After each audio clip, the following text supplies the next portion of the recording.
الحمدللہ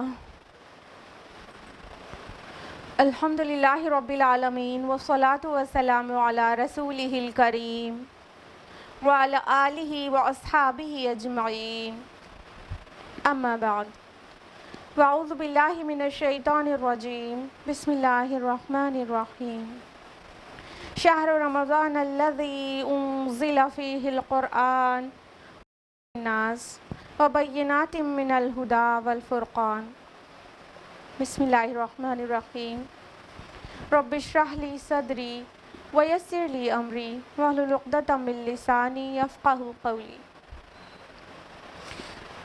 میری عزیز بہنوں، آپ سبھی کا درس قرآن مجید میں تہہ دل سے خیر مقدم ہے۔ السلام علیکم ورحمۃ اللہ وبرکاتہ۔ کیسے آپ سبھی لوگ؟ الحمدللہ۔ اللہ تعالیٰ آپ کو اچھا رکھے، بہت خوشحال رکھے، صراط مستقیم پر رکھے اور دنیا اور آخرت دونوں میں آپ کو کامیابی نوازے، آمین۔ درس قرآن میں کون سی سورہ چل رہی ہے؟ سورہ حج۔ یاد ہے لاسٹ ٹائم کس آیت تک ہم لوگوں نے تفصیل سے جانا تھا؟ بالکل صحیح، آیت نمبر 24 تک۔ تو آج ہم لوگ تفصیل سے انشاءاللہ آیت نمبر 25 آنورڈز جانیں گے، لیکن اس سے پہلے چھوٹا سا ریویژن۔ تو لاسٹ ٹائم ہم لوگوں نے آیت نمبر 16 to 24 کیا تھا، تو لاسٹ ویک کا ہی ریویژن کرا دیتے ہیں، باقی آپ کو اوپر سے تسلسل غالباً یاد ہوگا۔ تو آیت نمبر 16 میں اللہ تعالیٰ نے فرمایا تھا کہ اسی طرح ہم نے قرآن کو روشن نشانیوں کی شکل میں نازل کر دیا، اور اللہ تعالیٰ جس کو چاہتے ہیں ہدایت دیتے ہیں۔ دونوں پہلو سے بتا دیا تھا کہ جو ہدایت پانا چاہتا ہے اس کو ملتی ہے، اور اللہ جس کو چاہتے ہیں اس کو دیتے ہیں، مطلب اذن دینا تو اللہ ہی کا کام ہے۔ اس کے بعد اللہ تعالیٰ نے فرمایا کہ جو لوگ رسول اللہ صلی اللہ علیہ وسلم پر ایمان لائے، اور جو یہودی ہوئے، مجوسی ہوئے اور عیسائی ہوئے اور صابی ہوئے، یہ سب کے سب، اور ان لوگوں کو بھی انکلیوڈ کیا جنہوں نے شرک کیا، تو اللہ تعالیٰ فرما رہے ہیں یہ تمام گروپ آف پیپل کے درمیان اللہ تعالیٰ روز قیامت فیصلہ فرما دیں گے، اور اللہ تعالیٰ یقیناً گواہ ہیں اس چیز کے جو آپس میں یہ جھگڑا کر رہے ہیں۔ پھر آیت نمبر 18 بہت پیاری سی آیت ہے، جس میں ہم لوگوں نے جانا تھا کہ اللہ تعالیٰ فرما رہے کہ کیا تم نے دیکھا نہیں کہ اللہ تعالیٰ کو سجدہ کرتی ہے ہر ایک چیز جو آسمانوں میں اور زمین میں، اور سورج اور چاند اور تارے اور پہاڑ اور درخت اور جانور، اور وَكَثِيرٌ مِّنَ النَّاسِ، اور لوگوں میں سے بھی بہت سارے، اور بہت سارے ایسے بھی ہیں جو عذاب کے مستحق ہو جاتے ہیں، اور اللہ ہی جس کو رسوا کر دے تو اس کے لیے کوئی ہدایت کی جگہ پا سکتے ہیں بھلا؟ نو وے۔ آیت نمبر 19 میں ہم لوگوں نے جانا تھا کہ یہ جو دو گروہ ہیں، یہ جو اپنے رب کے بارے میں جھگڑا کر رہے ہیں، تو ہاں ان کے متعلق فرمایا دو گروہ کیا مطلب ایک تو مومن ہو گئے اور ایک غیر مومن سبھی۔ تو ان کے درمیان تو اللہ تعالیٰ مطلب روز آخرت فیصلہ فرما دیں گے، اور جنہوں نے انکار کیا، جنہوں نے کفر کیا، اللہ تعالیٰ نے واضح کہہ دیا کہ ان کے لیے تو جہنم کے کپڑے، آگ کے جہنم میں آگ کے کپڑے کاٹے بچ جا چکے ہیں، اور ان کے سروں پر کھولتا ہوا پانی بہایا جائے گا۔ آپ کو بتایا تھا ہم نے کہ کپڑے کاٹے جا چکے ہیں کا مطلب کیا ہے؟ مطلب بالکل عذاب ان کے لیے تیار ہے، بس عذاب میں پہنچنے کی دیر ہے۔ اور فرمایا کہ نہ صرف آگ کا پہناوا ہوگا بلکہ سروں پر کھولتا ہوا پانی بھی ڈالا جائے گا، جس سے ان کے سر کے اوپر گرم پانی حمیم ڈالا جائے گا، اور آنتیں پوری اندر سے گل کے نکل جائیں گی۔ اور اتنا ہی نہیں، جب وہ بھاگنے کی کوشش کریں گے تو ان کو بہت بہت وزنی ہتھوڑوں سے مارا جائے گا۔ تفصیلات لاسٹ ویک ہم نے آپ کو بتائی تھی۔ تو اور پھر کیا ہوگا کہ وہ اسی میں غم کے مارے اسی میں لوٹیں گے پھریں گے، اور ان سے کہا جائے گا کہ اب چکھو عذاب کا مزہ، اللہم لا تجعلنا منہم۔ پھر سائملٹینیس کنٹراسٹ آیا آیت نمبر 23 میں اور 24 میں، کہ پھر وہ لوگ جو لوگ ایمان لائے ہیں اور نیک اعمال کیے ہیں ان کو اللہ تعالیٰ جنتوں میں داخل کریں گے، اور اس میں باغات ہوں گے، نہریں ہوں گی، اور ان کو وہاں پر آگ کے کپڑے کاٹے جا چکے کہا گیا، اور یہاں جنتیوں کے لیے، رب کی اور رسول کی ماننے والوں کے لیے کہا گیا ان کو وَلِبَاسُهُمْ فِيهَا حَرِيرٌ، ان کے لباس تو کس کے ہوں گے؟ ریشم کے، گہرے ریشم کے، عمدہ لباس۔ اور ساتھ ہی فرمایا کہ یہ ایسے نہیں مل گیا بلکہ ان کی رہنمائی حق بات کی طرف کر دی گئی تھی، قول طیب کی طرف۔ لاسٹ ٹائم نے ڈیٹیل میں بتایا تھا قول طیب سے مراد بیسیکلی لا الہ الا اللہ محمد رسول اللہ ہے، لیکن اس کے ساتھ وہ اور باقی سارے کلمات بھی انکلیوڈ کر ہی سکتے ہیں، جیسے کہ سبحان اللہ، الحمدللہ، اللہ اکبر، لا حول ولا قوت الا باللہ وغیرہ وغیرہ۔ اور ان کی رہنمائی کر دی گئی تھی اس حمید کی راہ کی طرف۔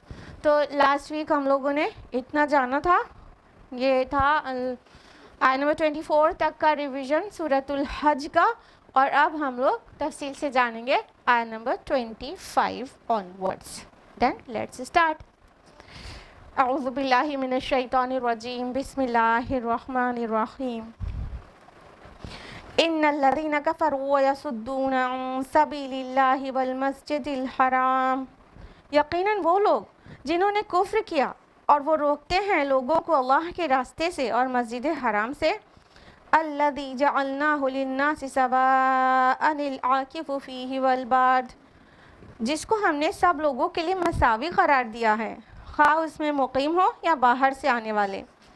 ومن یرد فیہ بالحاد بظلم، اور جو کوئی ارادہ کرے اس میں کسی ٹیڑھی راہ کا ظلم کے ساتھ، نذقہ من عذاب علیم، اسے ہم مزہ چکھائیں گے دردناک عذاب کا۔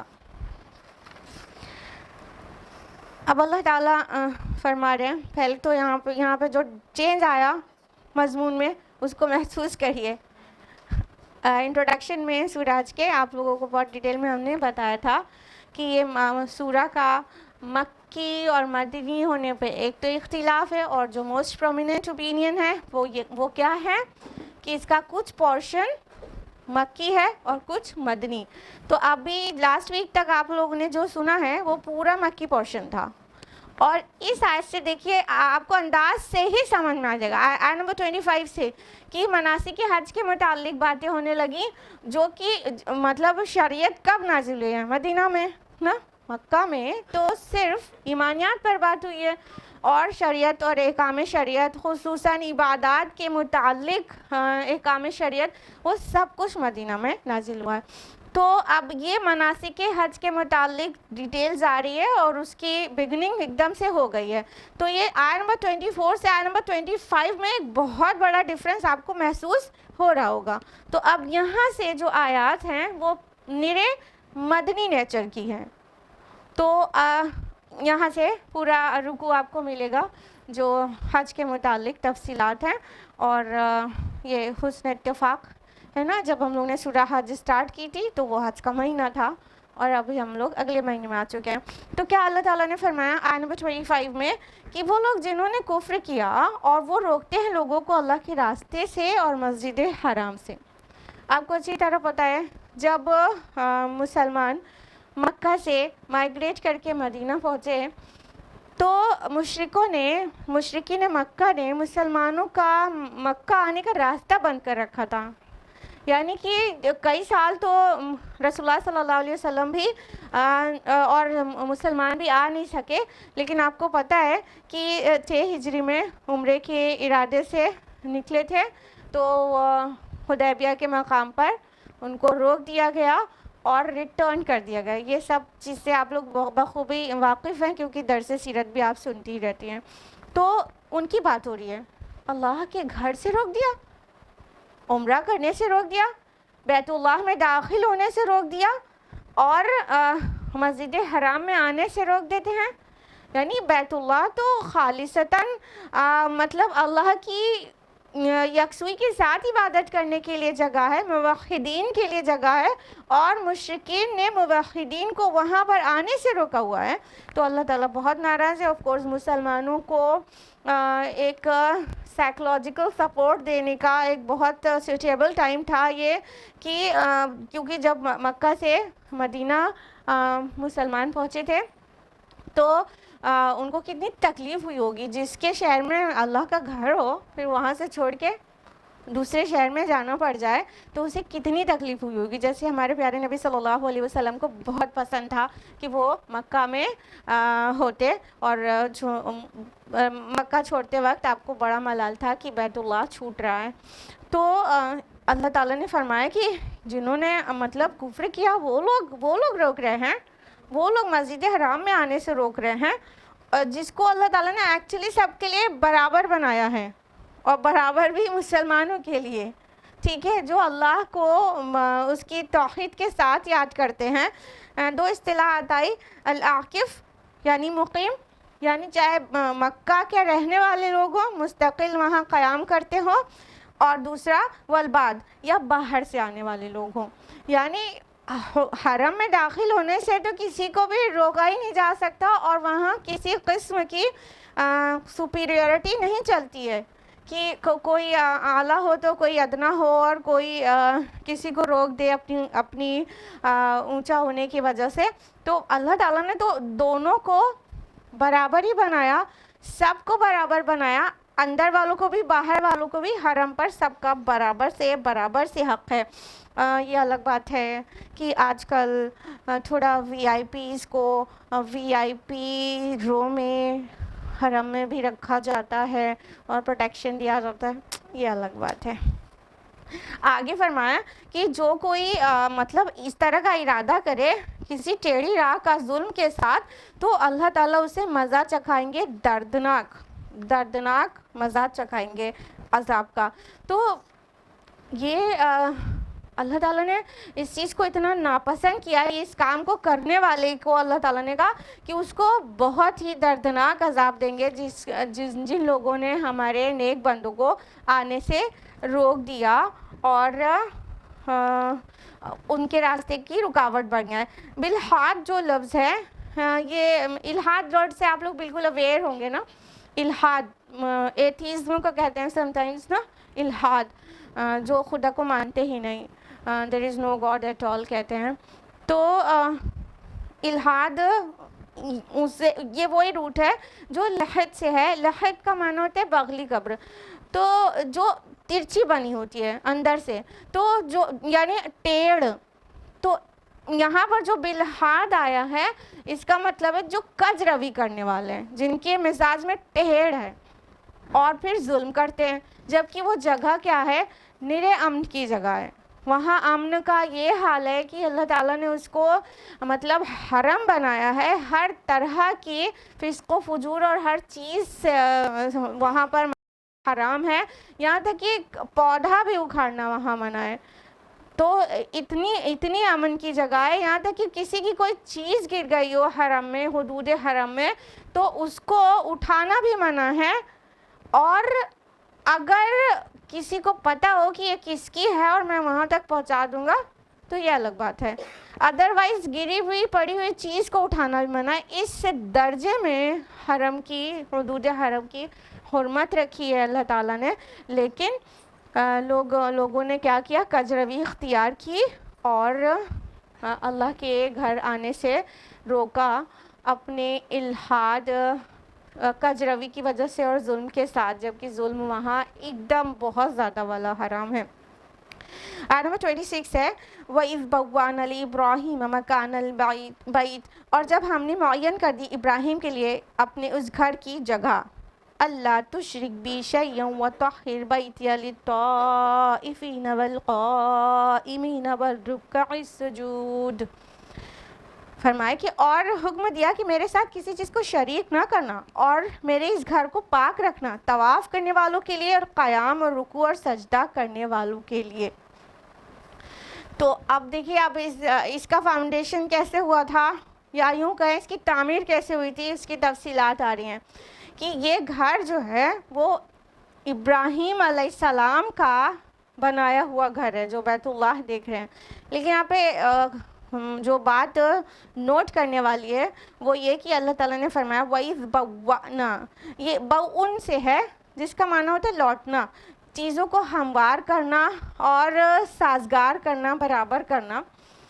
تو ابراہیم علیہ السلام نے ایکچولی خانہ کعبہ کی فاؤنڈیشن نہیں رکھی تھی، فاؤنڈیشن پر اس کی تعمیر کی تھی. اللہ تعالیٰ نے ان کو یہ مینشن کیا کہ ایکچولی اس کی فاؤنڈیشن کہاں پہ ہے، وہاں پہ پہنچایا اور انہیں واضح کیا کہ فاؤنڈیشن یہاں پہ ہے، اس کی تعمیر اس کے اوپر ہونا ہے. مطلب ابراہیم علیہ السلام did not put the foundation of حرم of خانہ کعبہ. In fact he raised the foundation. انہوں نے بنیاد ڈالی نہیں تھی، بنیاد کے اوپر بلڈنگ بنائی تھی.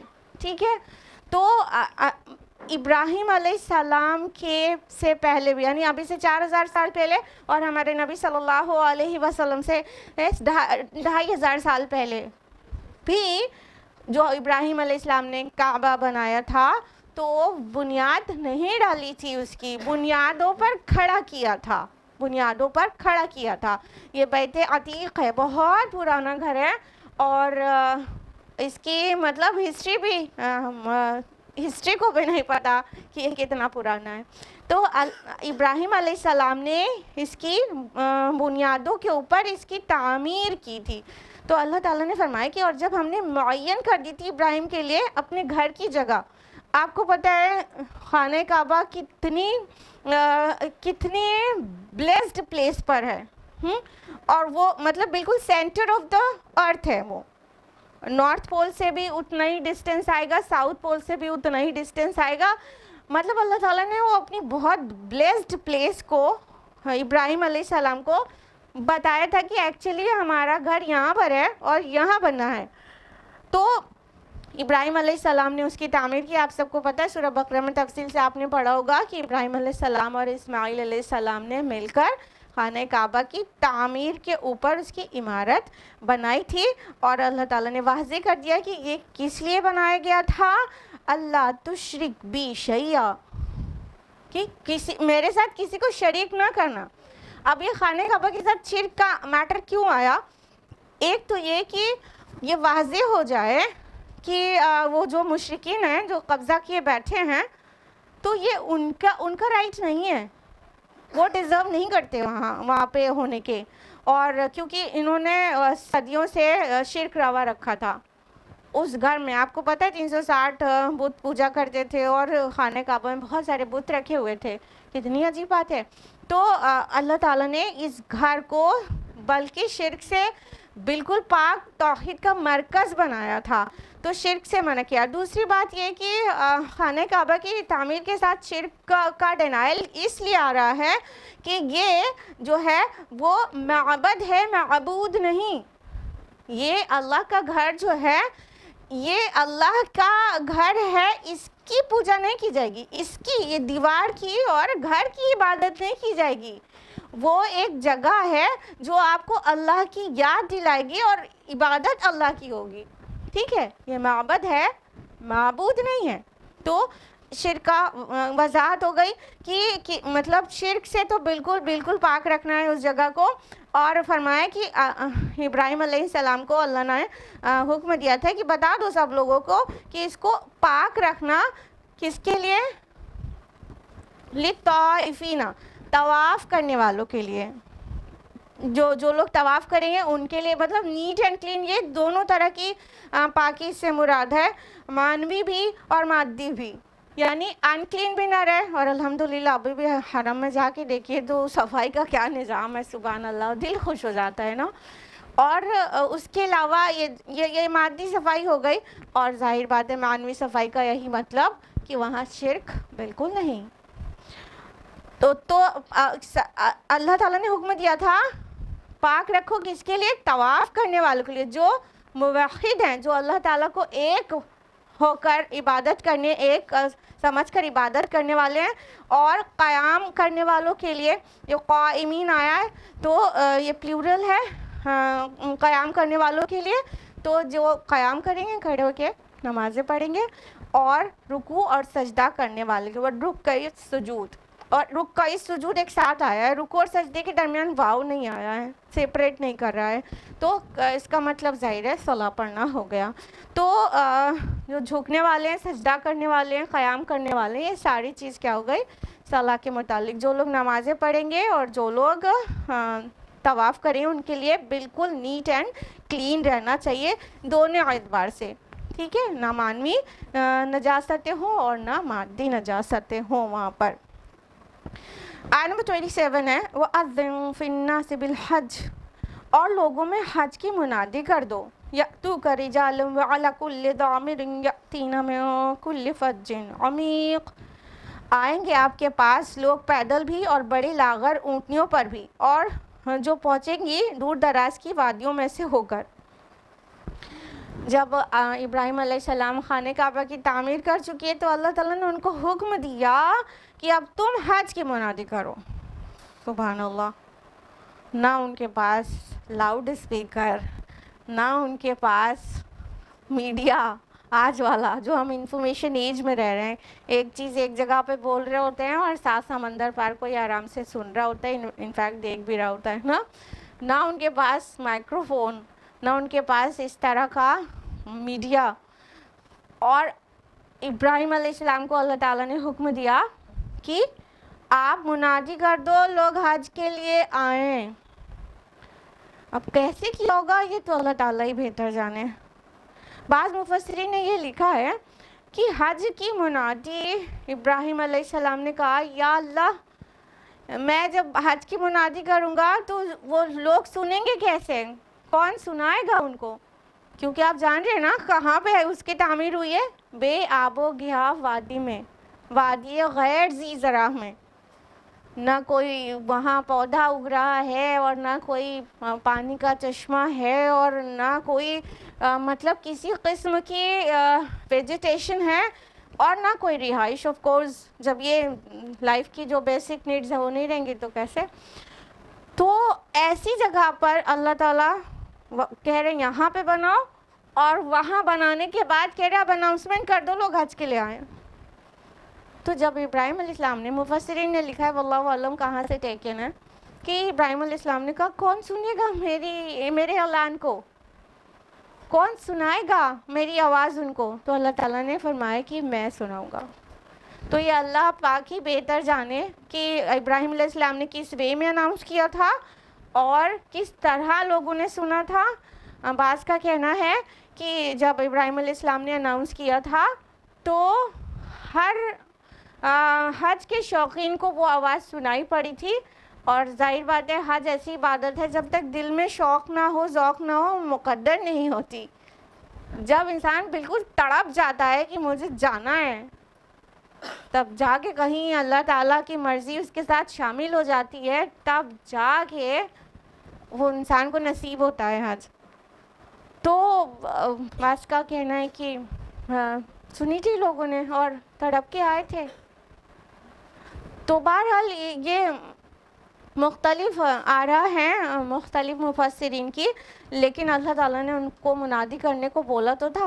ہم لوگ اتنے مادہ پرستانہ سوچ رکھتے ہیں, ہم لوگ سوچے ایسے کہتے ہیں ہو ہی نہیں سکتا, پہنچ ہی نہیں سکتا, لیکن یہ اللہ تعالیٰ کی مرضی ہے کہ وہ کس طرح لوگوں تک پہنچاتا ہے. فرمایا اللہ تعالیٰ نے کہ جب آپ منادی کرو گے تو لوگ آئیں گے, پیدل بھی آئیں گے, یعنی جن کے پاس اسباب نہیں ہوگا کہ وہ سواری لے کے آئیں تو پیدل بھی چلے آئیں گے, اور آئیں گے لاغر اونٹنیوں پر سوار. رجالن ورڈ یوز ہوا ہے پیدل کے لیے, رجلن پیر کو کہتے ہیں, ٹھیک ہے, اور راجلن پیدل چلنے والے کو کہتے ہیں. یہاں رجال مین کے لیے نہیں آیا ہے, آدمیوں کے لیے نہیں. رجال رجلن مینس مین ہوتا ہے, تو رجالن مینس مین ہوتا ہے, پلیورل آف مین. لیکن یہ جو رجالن ورڈ آیا ہے یہ رجلن سے نہیں آیا ہے, پیر سے, مطلب وہ مین سے نہیں آیا, پیر سے آیا ہے. رجلن مینس پیر ہوتا ہے اگر آپ کو پتا ہو عربی زبان میں. تو رجالن مطلب وہ لوگ جو پیدل چل کے آئیں گے, those who would come on foot, ٹھیک ہے.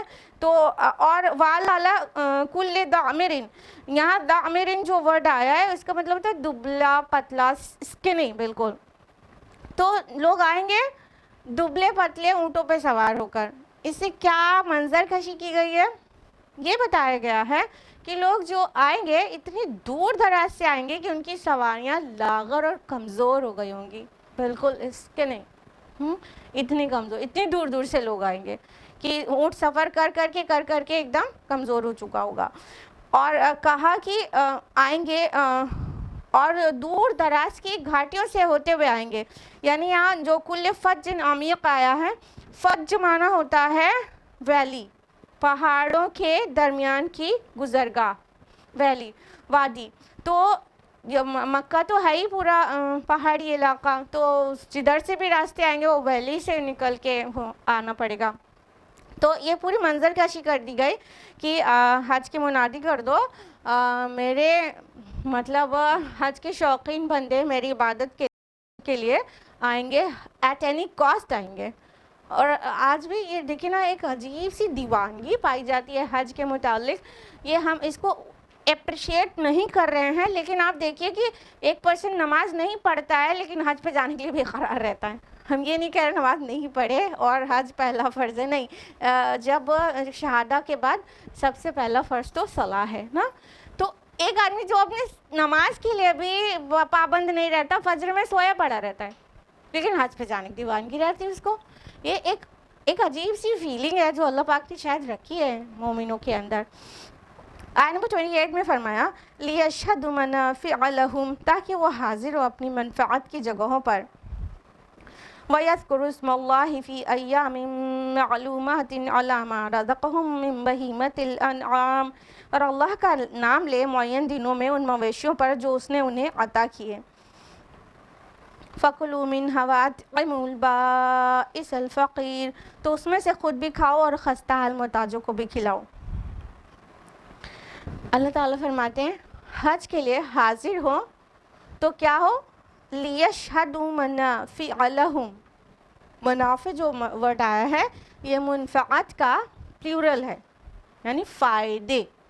تو اللہ تعالیٰ فرما رہے ہیں کہ اپنے فائدے کے لیے حاضر ہو. کیسے کیسے فائدے ہیں پتہ ہے آپ کو حج میں؟ صرف دینی اور روحانی فائدے نہیں ہیں, بہت سارے مادی اور ظاہری فائدے بھی ہیں, بہت سارے. آپ نوٹ کرنے بیٹھ جائیے تو شاید آپ کی قلم رکے نا. انسان حج کے لیے جاتا ہے تو اس کو دینی فائدہ کیا کیا ہوتا ہے دیکھیے. پہلی بات تو جانے سے پہلے سب سے معافی مانگتا ہے, اپنے کو پیوریفائی کرتا ہے اور سارے علائق دنیاوی سے الگ ہوتا ہے, اور اپنا بہت سارا مال خرچ کرتا ہے جس سے اس کا نفس پاک ہو رہا ہوتا ہے. دینی فائدے بہت سارے. اور پھر وہ جاتا ہے اور ایک عالمگیر اجتماع میں شامل ہوتا ہے. دنیا کے کس بھی لوگوں کو annual gatherings without any call, without any publicity, without any announcement and lots of publicity کہیں میسر ہی نہیں ہے. یہ دین اسلام ہے کہ حج کا مہینہ آیا اور نہ کہیں کوئی پبلسٹی ہو رہی ہے نہ ان میں اتنی بڑی gathering, millions of people گیدر together, millions of people, اور کوئی اناؤنسمنٹ نہیں, کوئی مطلب کوئی اشتہار نہیں, پہنچ جاتے ہیں سب لوگ. تو یہ اینول گیدرنگ ہے. تو جب دنیا کے ہر خطے سے لوگ پہنچتے ہیں وہاں پر تو ظاہر بات ہے کہ ایک وہ لوگ اپنے اپنے الگ الگ کلچر کو لیے پہنچتے ہیں, لوگوں کی ایک دوسرے سے ملاقات ہوتی ہے, دنیا بھر کے کلچر کا پتہ چلتا ہے. ظاہری فائدے, ساری دنیا کی زبانوں کا ایک ایکسپوجر ملتا ہے, اپیرنس کا, کلچر کا, سویلائزیشن کا, ہر چیز کا نالج بڑھ رہی ہے. اور اس کی یہ پریکٹیکل نالج ہوتی ہے. آپ 100 بار بھی پڑھیں کہ مصر کی یہ سویلائزیشن ہے تو آپ کو شاید ہے کہ یاد رہے, لیکن آپ وہاں 2-4 مصریوں سے ملیں گے تو آپ کو وہ زندگی بھر یاد رہے گا نا.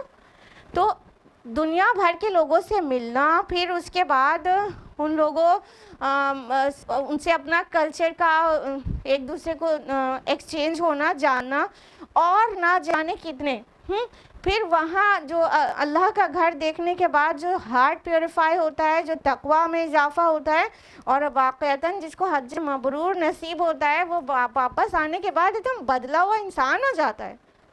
وہ ساری غفلتیں اس کی دور ہو جاتی ہیں اور اس کی ساری بری عادتیں غائب ہو جاتی ہیں. مطلب کچھ لوگ کو نہیں بھی ہوتا، مقصد ہی نہیں سمجھتا، وہ الگ ہیں. ایسے تو صلاح کو بھی مقصد نہیں سمجھتے، نہیں اثر انداز ہوتی ان پر. اسی طرح کچھ لوگ کے اوپر حج بھی اثر انداز نہیں ہوتا جو مقصد نہیں سمجھتے اور اس مقصد کے لیے نہیں کرتے، تو نہیں فائدہ ہوتا ان کو. لیکن جو مقصد کو سمجھتا ہے اور پوری روحانیت کے ساتھ مناسک حج کو ادا کرتا ہے، تو وہ اس کو یہ فائدہ ضرور ملتا ہے. ایک تو عند اللہ حج مبرور ہو جاتا ہے، اس کا قبول حج. دوسرا واپس آنے کے بعد وہ بہت بدل جاتا ہے. تو حج کے جو منافع ہیں وہ بالکل مطلب لمٹ لیس ہیں. ایک نماز کا جو ثواب دوسری جگہ پر ہے اسے 1,00,000 گنا ملٹیپلائی کر دیا جاتا ہے. حرم میں پڑھیں گے، ہاں 1 رکعت حرم میں پڑھیں جو وہ 1,00,000 رکعتیں آپ یہاں پہ پڑھیں گے تو اس کے برابر ہے. 1,00,000 گنا ثواب بڑھ جاتا ہے. منافع کا تو بالکل لمٹ ہی نہیں ہے. اور خواتین کے لیے حج کو جہاد کہا گیا. کیوں؟ اس میں بہت سارے ریزنس ہیں. ایک یہ بھی کہ کہاں خواتین کو گھر کے چولہے چوکے سے کبھی نکلنے کا موقع آتا ہے لیکن حج کے لیے جاتی ہیں، ہاں نکلتی ہیں اپنے گھروں سے، وہ بھی لوگوں سے ملتی ہیں، ہاں وہ بھی مشقتیں برداشت کرتی ہیں، ان کا بھی ایمان ریز ہوتا ہے. بہت سارے اور ریزنز ہیں جو حج کو اللہ کے رسول نے خواتین کے لیے ان کا جہاد کہا ہے. تو اس میں ہم نے آپ کو ایک ریزن یہ الگ سا بتایا. تو جو اس کے فوائد ہیں، منافع ہیں، اس کا تو لسٹ آپ بناتے بناتے تھک جائیں. اور فرمایا کہ جو اور اللہ کا نام لے معین دنوں میں، یعنی یہ جو ایام معدودات یہاں پہ الفاظ آئے ہیں اکثر مفسرین کے نزدیک یہ یوم النحر یعنی 10ویں ذوالحجہ اور 11 اور 12 تاریخ کے لیے ہیں. اور کہا کہ ان میں مویشی جو عطا کیے گئے ہیں ان کے اوپر نام لیں. اس سے صاف پتہ چلا کہ قربانی کے لیے اللہ کا نام لینا ضروری ہے، اور جس قربانی پر اللہ کا نام نہ لیا جائے تو ظاہر ہے وہ حلال نہیں ہوگی. اور اس قربانی کے لیے کہا خود بھی کھائیں لوگ اور خستہ حال محتاج کو بھی کھلائیں. اس سے کیا پتہ چلا؟ قربانی کے گوشت کو کھانے میں کوئی قباحت ہم کو محسوس نہیں کرنی چاہیے. آپ نے کبھی لوگوں کے بارے میں سنا ہوگا، ہم نے سنا ہے، جانتے بھی ہیں، قربانی کا گوشت نہیں کھاتے ہیں نا، مارکیٹ سے خریدا ہوا کھاتے ہیں، گھر میں ہی قربانی ہوتی تو نہیں کھاتے ہیں. یہ گندی بات ہے. مستحب ہے. تو مفسرین میں تو اس میں فقہاء میں تو اس میں اختلاف ہے کہ خود کھانا اور مسکین کو کھلانا، کوئی چیز کو ایک دونوں کو فرض کہتے ہیں، ایک کو فرض دوسرے کو مستحب کہتے ہیں، دونوں کو مستحب کہتے ہیں. امام ابو حنیفہ دونوں چیز کو مستحب کہتے ہیں، خود بھی کھانے کو مستحب اور فقراء کو کھلانے کو بھی مستحب. تو بہرحال یہ زیادہ پرومیننٹ اوپینین ہے کہ مستحب ہے کھانا. تو خود بھی کھانا چاہیے اور مسکین کو بھی کھلانا چاہیے. اب یہاں پہ ایک چیز آپ لوگ سوچ رہے ہوں گے، تو یعنی خود کھانا چاہیے، مسکین کو کھلانا چاہیے اور رشتہ داروں پڑوسیوں کو نہیں دینا چاہیے کیا؟ ہم لوگ تو دے دیتے ہیں. تو ہمیں صحابہ کے عمل سے پتہ چلے گا کہ نہیں، رشتہ داروں کو بھی جو مسکین نہیں ہیں ان کو بھی دے سکتے ہیں ہدیے کے طور پر. اور صحابہ کا یہی عمل تھا. ابن مسعود رضی اللہ عنہ یہ تینوں طرح سے ڈویژن کرنے کے لیے بولتے تھے، اور ابن عمر رضی اللہ عنہ وہ اس طرح عمل کرتے تھے کہ جو قربانی کا گوشت ہوتا تو وہ پریفر کرتے کہ 1/3 خود کھائیں، 1/3 نیبرز کو دیں اور 1/3 مساکین کو دیں، غریبوں کو دیں. تو ان سبھی کو دیا جا سکتا ہے. تو وہ قابل لوگ انورٹڈ کاماس جو کہتے ہیں قربانی قرآن میں کہاں مذکورہ ہے ہی نہیں قرآن میں، تو ان کو یہ آیت پڑھ لینی چاہیے. آیت نمبر 29 ثم ليقضوا تفثهم. پھر چاہیے کہ وہ دور کرے اپنے میل کچیل. وَلْيُوفُوا نُذُورَهُمْ وَلْيَطَّوَّفُوا بِالْبَيْتِ الْعَتِيقِ. اور اپنی نظریں پوری کریں اور اس قدیم گھر کا طواف کریں. اب احرام کی جو پابندیاں ہیں اس سے باہر آنے کا ذکر ہو رہا ہے. 10 ذوالحجہ کو 4 اعمال فرض ہیں. ایک تو رمی جمار, دوسرا نحر یعنی قربانی, تیسرا حلق اور چوتھا طواف. یہ 4 چیزیں 10 ذوالحجہ کو کرنا فرض ہیں. جب یہ چاروں چیزوں سے فارغ ہو جائیں تو اب احرام کی جو پابندیاں تھیں اس سے باہر آنے کی اجازت اسے دے دی گئی. تو احرام میں جو جتنی چیزیں منع تھیں, نہ ناخن قدر سکتے ہیں, نہ بال قدر سکتے ہیں, نہ خوشبو لگا سکتے ہیں, نہ مطلب پاکی حاصل کر سکتے ہیں اس قسم کی, تو کہا گیا تو اب یعنی 10 ذوالحجہ کو اب احرام کی جو پابندیاں اس سے باہر آئیں اور اپنے میل کچیل دور کریں. تو میل کچیل ظاہر ہے سب طرح کا ہو جاتا ہے. کون کون سا میل کچیل ہو جاتا ہے؟ جو یہاں پہ تفس ورڈ آیا ہے, تفسہم, تو تفس جو ورڈ آیا ہے اس سب طرح کے گندگیوں کو کہتے ہیں جو مٹی کی وجہ سے ہو گئی ہو, یعنی احرام پہ رہیں, چینج نہیں کر رہے کچھ, اور جو ارکان ادا کرنا ہے مناسک حج, اس میں نہ جانے کتنی دھول مٹی لباس پر آئے گی. لباس اس وقت تو احرامی ہے, تو اس مٹی سے جو گندگی مٹی پڑنے سے آ رہی ہے, گندگی دھول سے, وہ بھی تفس ہے. اور جو میل کچیل باڈی پہ جم رہا ہے وہ بھی تفس ہے. اور یہ جو ناخن وغیرہ بڑھ جاتے ہیں جس کی پابندی ہے حالت احرام میں نہیں کاٹنے کی, تو وہ بھی میل کچیل ہے. یہ سارے طرح کے میل کچیل اب دور کر سکتے ہیں, یعنی کہ وہ احرام کی پابندیاں ان سے ہٹا لی گئی اور اب اپنی نظریں پوری کریں. یعنی نظر جانتے ہیں کس چیز کو کہتے ہیں؟ بتائیے آپ لوگ, نظر کس چیز کو کہتے ہیں؟ نظر ماننا بہت سنا ہوگا, مانتے ہوں گے, بتائیے. جس کو منت نہیں کہتے آپ لوگ, ہاں, تو نظر ایسی فرضیت کو کہتے ہیں جو انسان نے خود اپنے اوپر کر لی ہو اور اللہ تعالیٰ کی طرف سے حکم نہ ہو. یعنی اللہ نے فرض نہیں کی تھی لیکن انسان نے اپنے لیے خود کر لی. تو اب یہ الگ بات ہے کہ ہم لوگ بہت عجیب ٹائپ کی نظریں کرتے ہیں. تو بہرحال یہ نظریں پوری کریں, یہاں پہ جو مراد ہے تو وہ یہ کہ جو ایڈیشنل اس نے پلان کر لیا عبادات کا اس کو پورا کریں. ایڈیشنل اس کے اوپر کوئی قربانی لاحق ہو گئی ہو تو اس کو پورا کریں. جو ایڈیشنل چیزیں ہو گئی ہیں تو اس کو آپ پورا کریں اور اس قدیم گھر کا طواف کریں.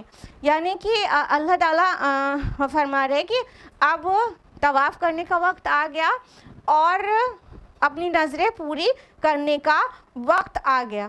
تو 3 طرح کے طواف ہوتے ہیں نا, ہاں, تو وہ ان میں سے جو مین طواف ہے اس کی بات ہو رہی ہے. تو طواف زیارہ, تو طواف زیارہ کرنے کا وقت آ گیا ہے اور ساتھ میں کیا کرنا ہے؟ اپنی نظریں پوری کرنا ہے. جو مطلب کوئی نظر ایکسٹرا مان لی ہو, کر لی ہو, تو اس کو آپ فلفل کریں. اور فرمایا اور اس بیت العتیق جو آیا اس قدیم گھر کا طواف کریں. تو عتیق لفظ وہ خانہ کعبہ کے لیے کیوں آتا ہے بیت العتیق؟ عتیق کے کئی معنی ہوتے ہیں اسلام میں. تو بیت العتیق کا ایک تو معنی ہوا قدیم گھر, بہت پرانا, اینشنٹ ہاؤس, جو مطلب بہت پرانا ہو. تو ہم نے ابھی آپ کو بتایا کہ تاریخ خود عاجز ہے کہ اس کی تاریخ کیا ہے حرم کی, ٹھیک ہے. تو وہ قدیم گھر ہے, ڈاؤٹ ہی نہیں ہے. اس کے علاوہ بیت العتیق کا ایک معنی ہوتا ہے معزز و مکرم گھر, ٹھیک ہے. تو وہ معزز ہے اور وہ مکرم ہے. بیت العتیق کا معنی محفوظ گھر بھی ہوتا ہے.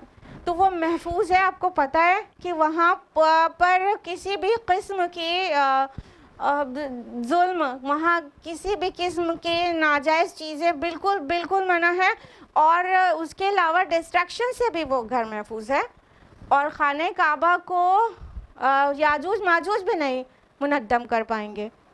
صرف ایک دم قرب قیامت میں خانہ کعبہ ڈھایا جائے گا. اللہ کے نبی کی حدیث ہے نا کہ میں دیکھ رہا ہوں ایک حبشی, کالا حبشی, وہ جو چھوٹی پنڈلیوں والا ہے, وہ خانہ کعبہ کو گرا رہا ہے.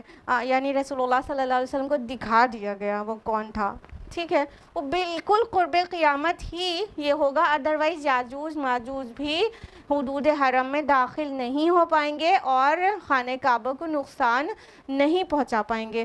تو یہ اس کا یہ بھی مطلب ہو گیا کہ وہ بہت ہی محفوظ گھر ہے.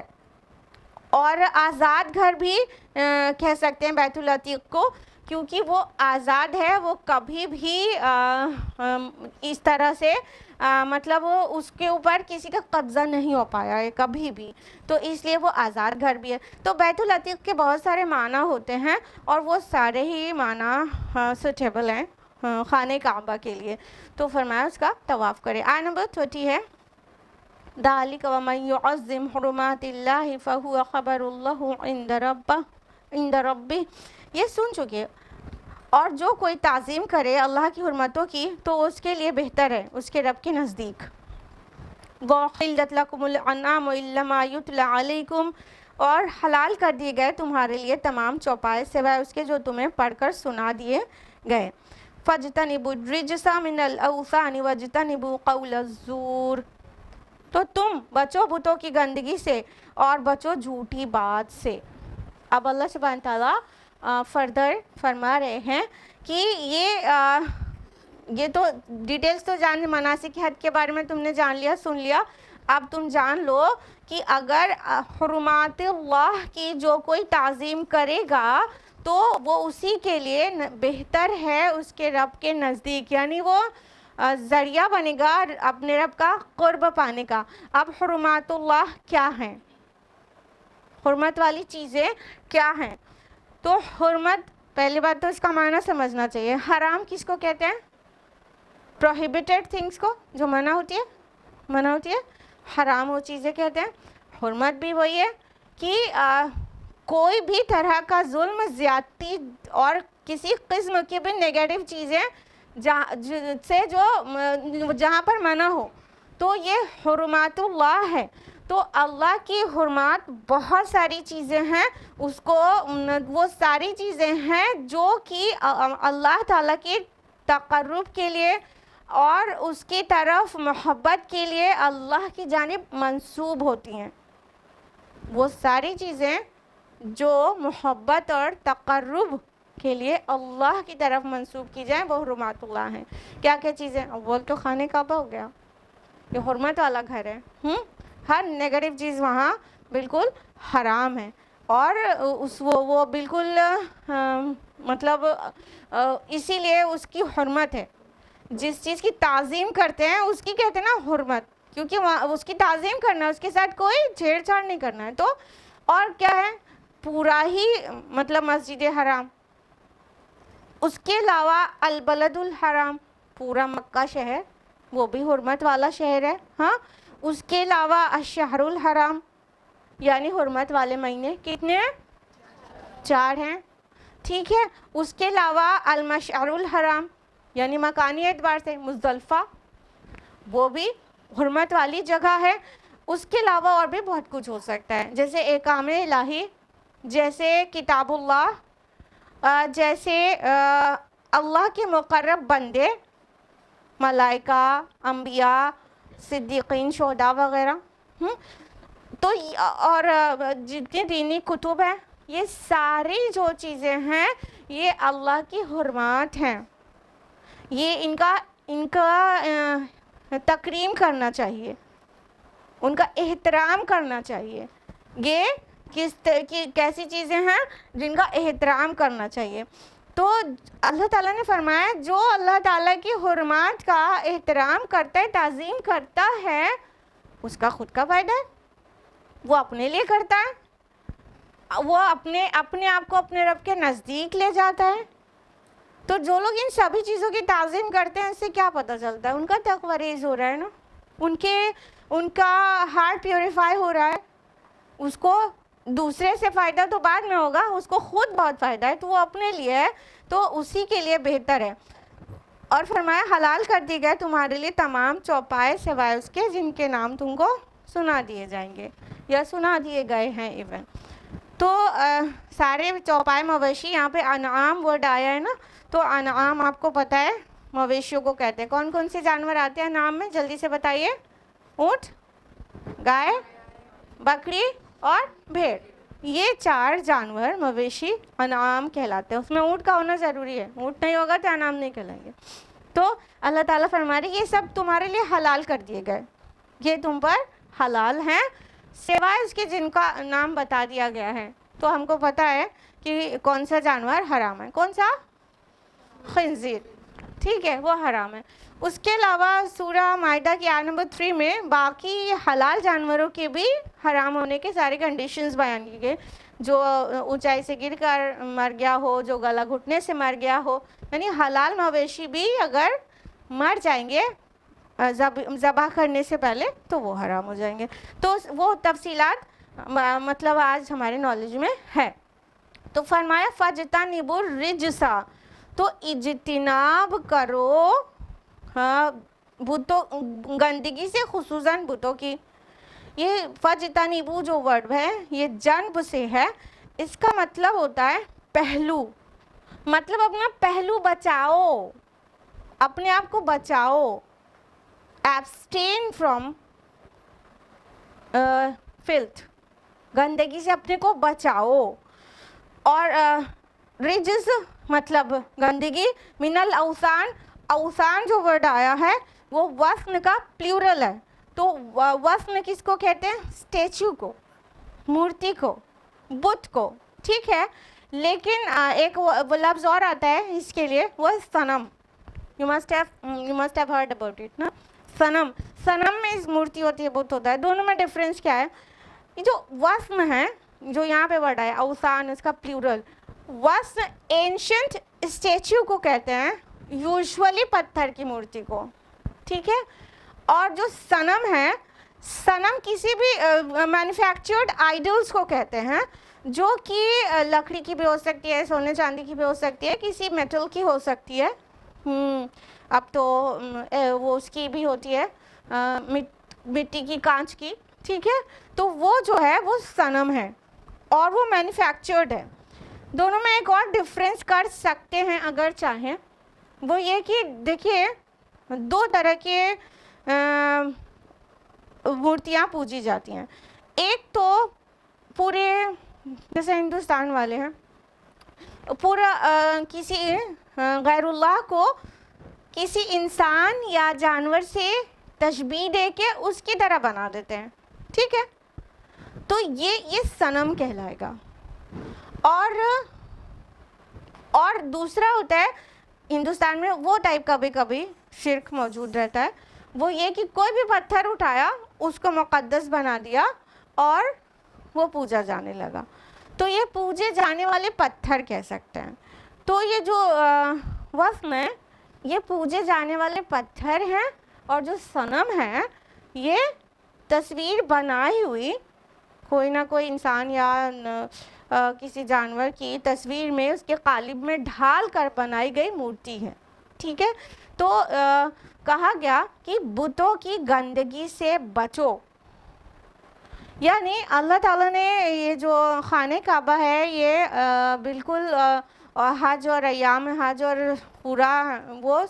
پورا حدود حرم میں جتنی بھی زیارتیں کی, یہ سب چیز سے تمہارے اندر توحید اترنا چاہیے.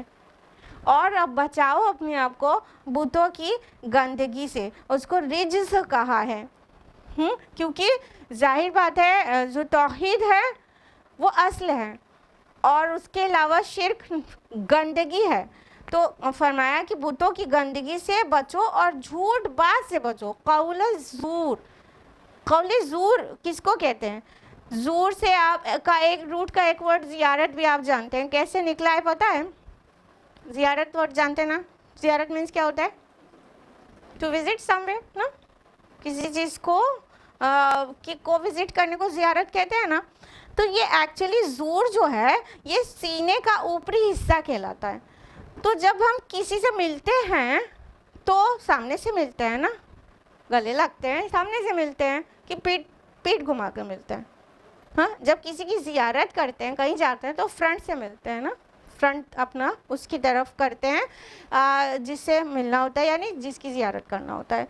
تو یہ جو ہے حضور اس طرح سے ہے کہ جو جب ہم کسی سے ملتے ہیں تو اپنا فرنٹ بینٹ کرتے ہیں towards someone who is in front of us نا. تو اوپر کے حصے سے مڑ کر ملنا, تو اسی سے نکلا ہے قول زور جھوٹ بات, کہ جھوٹ بات ایسی ہوتی ہے جو مڑی ہوئی ہوتی ہے, ٹیڑھی میڑھی کی ہوئی ہوتی ہے, وہ سیدھی بات نہیں ہوتی ہے.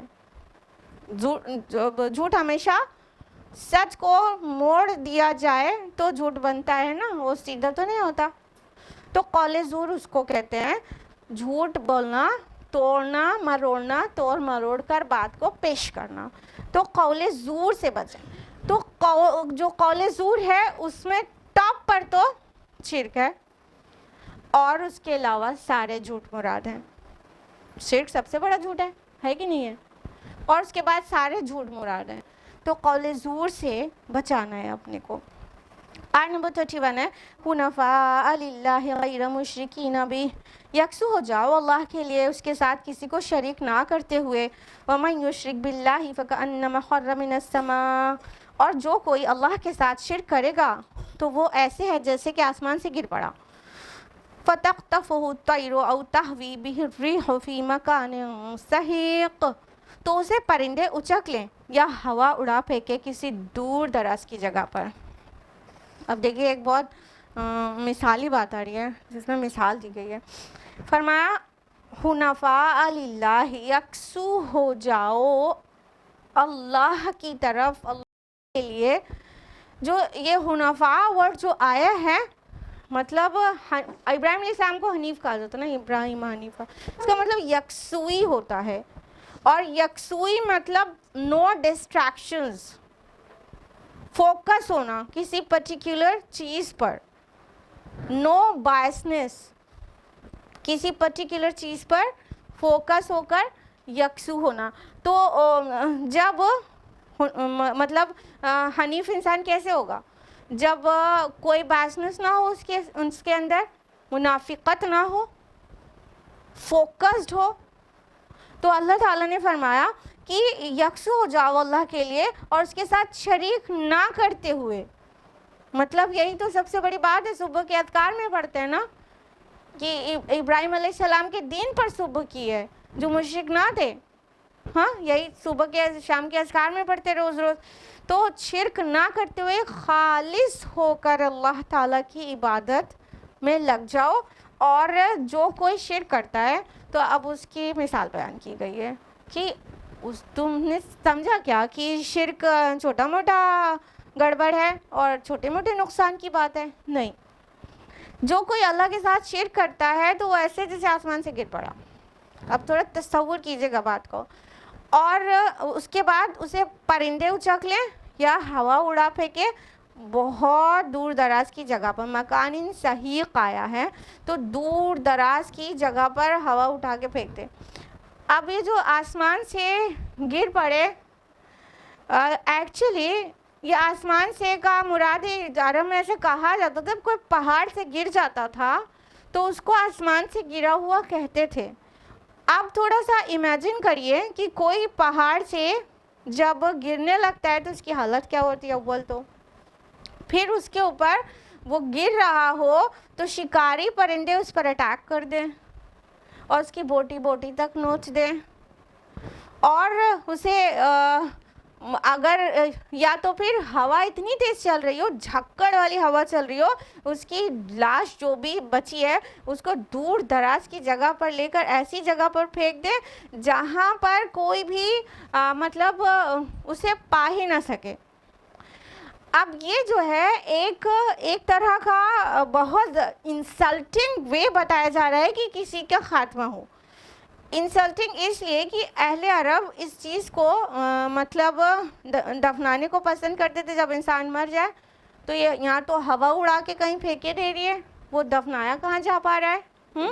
دوسری بات, اس چیز کو بہت مطلب انسلٹنگ اور دردناک سمجھا جاتا تھا کہ لاش کو دفنایا نہ جائے اور پرندے کھا جائیں اس کو.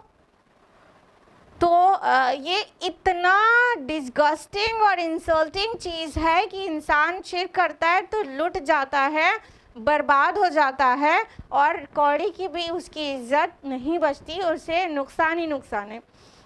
دوسری بات بعض مفسرین نے اس کو تشبیہ دی ہے، جو شکاری پرندے کہہ رہے اچک لے جائیں، تو اس کا مطلب ہے یہ شکاری پرندے مطلب شیطان یا گمراہ کرنے والے انسان، یعنی اللہ کی رسی چھوڑی، اللہ کا کڑا، توحید کا کڑا چھوڑا، تو اب تو شیطان کا نوالا بننا ہی بننا ہے۔ جس نے توحید چھوڑ کر شرک میں ملوث ہوا تو اس نے اللہ تعالیٰ کے ایک مضبوط کڑے کو چھوڑ دیا، تو اب اسے شیطان یا تو اچک لے جائے گا یا گمراہ کرنے والے انسان آسانی سے اسے گمراہ کر لیں گے۔ اور یہ جو ہوا کا جو جھکڑ والی ہوا اسے اڑا لے جائے، تو اس سے مراد لیا ہے بعض مفسرین نے نفس سے۔ اللہ کی توحید سے انسان ہٹا تو خواہش نفس میں ہی تو مبتلا ہوتا ہے، پھر اس کے پاس طاقت نہیں رہتی نا، پھر نفس اسے جس طرف لے جاتا ہے وہ اس طرف چلا جاتا ہے۔ جب نفس کے اندر سے کوئی بات ابھرتی ہے اس کے آگے ہاتھ جوڑ کر کھڑا ہو جاتا ہے اور اس کو پوری کر دیتا ہے، تو وہ بالکل ہیلپ لیس ہو گیا وہ انسان جس نے اللہ تعالیٰ کی توحید کا کڑا چھوڑ دیا۔ تو پھر اب نفس بھی اسے مطلب جہنم میں لے جا کر ہی چھوڑے گا، اور شیطان اور گمراہ کرنے والے انسان وہ بھی اسے جہنم میں پہنچا کر ہی دم لیں گے۔ تو یہ ہے کہ توحید کے بعد جو شرک میں پڑتا ہے وہ اس بری طرح سے برباد ہوتا ہے، وہ جہنم کے علاوہ کوئی ٹھکانہ نہیں بچے گا۔ ساتھ میں جو مکان سحیق کہا گیا ہے، دور دراز کی جگہ، تو سحیق مینس مطلب the place that is far away, یہ بھی ہوتا ہے، ان نون پلیس بھی ہوتا ہے، اور سحق سے بھی ہے جس کا مطلب ہوتا ہے پیسنا، یعنی کوئی اتنی اونچائی سے گرے کہ وہ چکنا چور ہو جائے، ٹوٹ پھوٹ کے بالکل ٹکڑا ٹکڑا ہو جائے، تو وہ یہ معنی بھی لیا جا سکتا ہے، یعنی ایسی جگہ گرے کہ وہ پورا چتھڑا ہو جائے اس کا جسم۔ تو یہ شرک کی ایک مثال دی گئی ہے کہ شرک اتنا غلیظ گناہ ہے۔ آیت نمبر 32، ذَلِكَ وَمَنْ يُعَظِّمْ شَعَائِرَ اللَّهِ فَإِنَّهَا مِنْ تَقْوَى الْقُلُوبِ۔ یہ سب کچھ تم نے سن لیا، اور جو اللہ کے شعائر کی تعظیم کرے گا تو یقیناً یہ دلوں کی تقوی کی بات ہے۔ اب اللہ تعالیٰ فرما رہے ہیں کہ اب جو بھی ابھی تمہیں سارے کام بتا دیے گئے، اب یہ سمجھ لو کہ اگر تم شعائر اللہ کی تعظیم کرتے ہو، شعائر ورڈ شعیرہ کی جمع ہے، شعیرہ مطلب ہوتا ہے نشانی، علامت، ٹھیک ہے، اور یہ شعور سے بھی تعلق رکھتا ہے، یعنی ہر وہ چیز شاعر اللہ ہے جس کو دیکھ کر اللہ کی یاد آئے، شعور میں ریکال ہو جائے اللہ، تو ہر وہ چیز، ہر وہ جگہ، ہر چیز شاعر اللہ ہے جو اللہ کی یاد دلاتی ہے۔ اب چلیے کاؤنٹ کریے اللہ کے شاعر۔ نمبر 1، جس چیز کا آج درس ہو رہا ہے، قرآن مجید، سب سے زیادہ قرآن ہی اللہ کی یاد دلاتا ہے نا، ٹھیک ہے۔ اس کے علاوہ رسول نے اللہ کی یاد دلائی ہے، اس کی تمام باتیں، احادیث، تمام عبادات، نماز روزے سب اللہ کی یاد دلاتے ہیں۔ اس کے علاوہ کعبہ، مناسک حج، مقامات حج اور قربانی کے جانور، یہ سب اللہ کی یاد دلاتے ہیں۔ مسجد، اذان، یہ اللہ کی یاد دلاتا ہے کہ نہیں دلاتا؟ تلاوت قرآن، کیا حکم ہے؟ جب قرآن کی کوئی تلاوت کر رہا ہو تو کیا کرو؟ بڑبڑاتے رہو، خاموش رہو اور سنو تاکہ تم پر رحم کیا جائے، ٹھیک ہے۔ یہ بھی شعائر اللہ میں سے ہے۔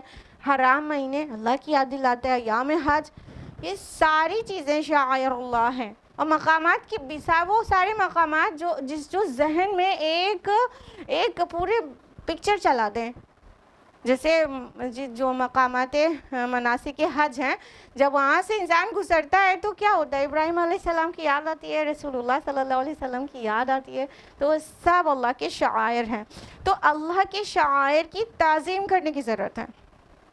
جو بھی چیز اللہ کی یاد دلاتی ہے اس کی تعظیم کرنے کی ضرورت ہے، اور سب کی تعظیم آپ سمجھ ہی رہے ہیں قرآن کی تعظیم کیا ہے ایکچولی، اور قرآن کی ریڈنگ ریسیٹیشن کی تعظیم کیا ہے، اور اذان کی تعظیم آپ سمجھ ہی رہے ہیں بالکل آرام سے، اور جو مقامات ہیں ان کی تعظیم کیا ہے، مساجد ہیں اس کی تعظیم کیا ہے، آپ کو پتہ ہے وہاں پہ بیٹھ کے نہ ہی بزنس ڈسکشن ہونا چاہیے مساجد میں، اور نہ ہی مطلب قول زور ہونا چاہیے، وہاں پر ذکر اللہ ہی ہونا چاہیے۔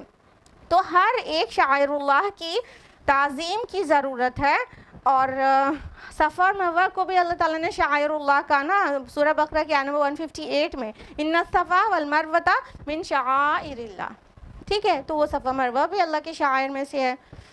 تو جو اب یہاں پہ غور کرنے کی بات کیا ہے، شاعر اللہ کی جو تعظیم کرتا ہے نا وہ اس کا خود کا تقویٰ بڑھتا ہے، وہ کسی کو کچھ بینیفٹ نہیں دے رہا، اس کا خود کے تقوی کی پرورش ہوتی ہے، اور تقوی القلوب سے یہ پتہ چل رہا ہے تقوی ایکچولی دل میں ہوتا ہے، التقوی ہا ہونا، ماشاء اللہ، التقوی ہا ہونا، التقوی ہا ہونا، تقوی یہاں ہے، تو اس کا تقوی بڑھتا ہے۔ آیت نمبر 33 ہے لَكُمْ فِيهَا مَنَافِعُ إِلَىٰ أَجَلٍ مُّسَمًّى، تمہارے لیے ان میں یعنی قربانی کے جانوروں میں نفع ہے ایک وقت معین تک، ثُمَّ مَحِلُّهَا إِلَى الْبَيْتِ الْعَتِيقِ، پھر ان کی اصل منزل یہ قدیم گھر ہی ہے۔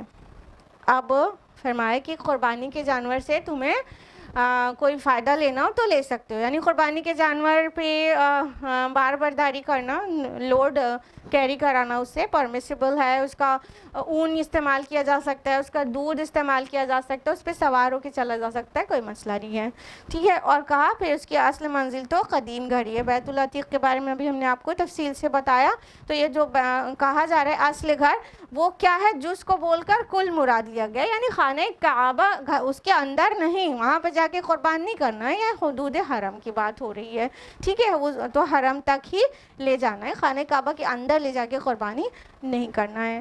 ایک رکو مکمل ہوا آیت نمبر 33 تک، آج یہیں پر رکیں گے۔ اللہ تعالیٰ سے دعا ہے کہ وہ ہم سبھی کو قرآن مجید پڑھنے، سمجھنے، غور و فکر کرنے، عمل کرنے اور دوسروں تک پہنچانے کی توفیق عطا فرمائے، آمین۔ وآخر دعوانا ان الحمد للہ رب العالمین، والسلام علیکم ورحمۃ اللہ وبرکاتہ۔